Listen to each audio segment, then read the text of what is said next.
You've tuned into The Mountain Gardener with your host, Ken Lain. Gardening it can be challenging, but with these simple insider tips, you'll reap huge rewards. Now, let's tune into today's Mountain Gardener with Ken and Lisa. This weekend's garden class is on how to grow wildflowers. And the reason that we have a class every Saturday at 9:30, we have a class. The topics change. This weekend, it's how to grow wildflowers and why January is the best month to start wildflowers, or I'd say by the end of February. If you can get it in before Valentine's, perfect. And here's the reason why. It seems counterintuitive unless you're a gardener, but seed, this is a blended seed. So you get wildflower mixes or blends. So there's 10, 20 or more varieties of seed in each of our mixes. We custom make our mixes. So there's a butterfly, there's a deer and rabbit resistive, there's a Arizona, there's a native mix. And so there's only a poppy mix, just California poppies, only with more than just orange. It's got reds and yellows and pinks and whites. It's really pretty. The reason that you're putting them in January, these are wild seed. And so some of them are so light and fluffy, they float away. Some are so hard and crusty, they just have this shell that you just can't get through. And so these types of seed that are truly wild, they're truly native perennial types of seed. That is, they're going to come back and grow bigger and better every year. Many of these need to go through this freeze thaw cycle. They need to be frozen at night and then warm up during the day. And that scarifies or cracks open or breaks open some of these seed that are just so hard. They're designed to be there for years if they need to, until the environment is just right. And so you're not going to wait till the environment's just right. You're going to force it because you're a gardener. I want wildflowers now. And so you get the soil ready. It's pretty easy. I'll tell you how. And then you put your seed down. You put some light mulch, some organic stuff to keep them protected from basically the birds. And that's how you do it. And you're doing that the sooner the better. So the more they're exposed to this freeze and thaw, the better the harvest, the better the germination rate is going to be in your gardens. And so a few seed go a long way. So wildflower seeds are not like grass. So lawn type of grasses, you're putting very heavy, like 8 pounds per 100 square feet. It's some ridiculous thing. Wildflowers are ounces to the 100 feet. So it's like, they just go a long ways. And so one flower is going to come up and just take over. And they'll come up in waves. So they'll start growing at the end of February, March. They'll just come up in ever growing waves as each variety of seeds start to germinate and come up. So they come up not all at once, but at different rates. And they're kind of sensitive. Some are light sensitive. So many hours a day, they go, oh, it's spring, grow. Some are soil temperature. Oh, finally, the soil's warm enough. I will sprout. And so there's different triggers for different kinds of seed. But if you have a good mix, a native mix, that's what's going to happen. Here, let me put a caveat to that. Here's the negative. Here's what to watch out for. And again, my name's Ken. We're just friends. And I don't want my friends to make mistakes. And so a lot of the seed mixes you see sold, especially at the big box stores, the marts and things, they're wildflowers, but they're annuals. So those folks, they're going for price point. They don't care about quality. They don't care about next year. They only care about getting you to buy, pay $10 for this. And you ask, God, we sold another one. Yeah. And so then they won't come back for you. So these are zinnias and they're annuals. They'll bloom for 1 year and then that's it. They're not going to come back again. So they don't get better and bigger over time.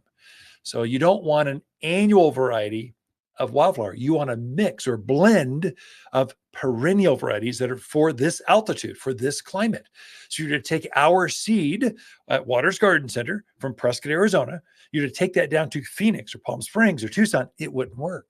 They're made for elevation. They're made for this cooler, this freeze thaw. They're made for our environment. So you want a seed mix that's made for you, not boxed up in like Atlanta, Georgia, and then shipped over and sold to every store, all 2,000 stores. You don't want that seed mix. You'll be happy for 1 year, and then you'll be sorely disappointed. If you're going to do the work, do it where it's going to last you for years. At a wildflower patch, they should get more beautiful with age. They should spread with age. They should drift down that hillside. They should spread down that creek side and get even more beautiful with time. And so here's what to do. So as you're prepping your soil, wherever you want it. So I want it under my oak tree, or I want it down this to hold in the hillside, this eroding away. You scrape off that area with a stiff tine rake. Usually you're just trying to open up the earth. That's all you're doing. And you're getting rid of the rocks, the debris, the old roots, things that are there that will prevent seed. Seed cannot germinate in rock. So you're trying to open up the earth. So get these rocks and you scrape it open so that you scarify or open up the earth so it can receive the seed. And you're getting rid of the rocks that heat up and just cause issues. And so that's okay. You just prep the soil. There, you got it. What I do is I've got a couple just stunning patches. I mean, people come in the backyard and they just go, whoa, that's pretty cool. There's butterflies and hummingbirds. Right now I've got roadrunners running around in the flower bed going, I wonder what's out here. Because I just cut them back for spring prep. And so there's lots of activity that come with wildflowers because they're wild. They're attracting the wild things out in your yard. And so I've cut those back. What I'll do is rake it up, spread my seed.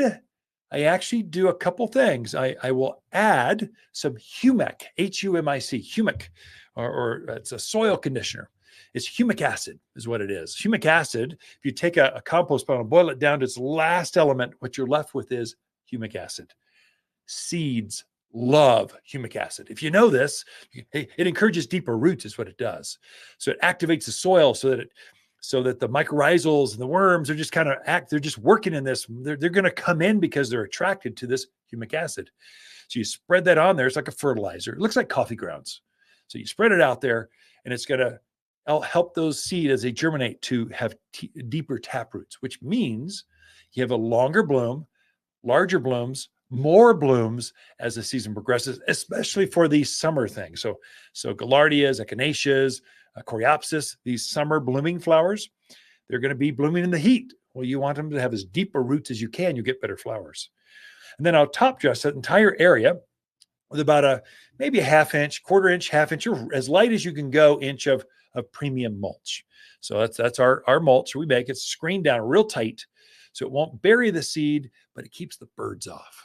Keeps them moist, keeps them from drying out so you get a better germination rate. It ensures you get seed to soil contact so that it needs that. If the seed are floating on top of other weeds or grasses, they're not going to germinate. They need to touch the soil. So this just ensures that you get that. Now, some of these seeds are so small, I can't even see where they landed. It's a problem. And so when I first started putting wildflowers out, I'd get them bunchy. So I'd go, okay, I think I spread in my hand. And I couldn't tell where they were all going. So I get clumps of wildflowers coming up. An insider tip, this is just school of hard knocks. I came up with this one, hydromulch. I need to make my own hydromulch. And so I'll take a bag of premium mulch, which I just said you need some of that to keep the birds off. I'll put it in a wheelbarrow.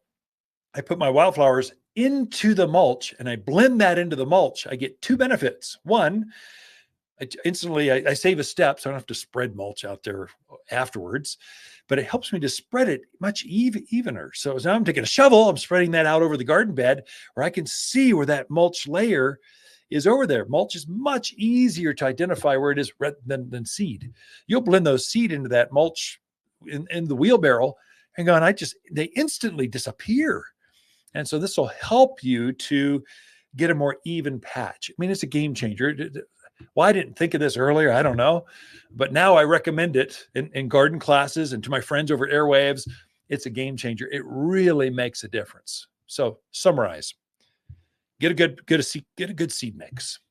Get a native seed mix. If it's in a really pretty package, probably it's all annuals. If it's a cheap price, it's probably all annuals. In fact, they fill those packages up with annuals and top it off with vermiculite. It looks like seed, but it's not. It's just a trick to make it look cheaper. You want a good mix. Natives for your yard. Scrape open the earth with a stiff tine rake.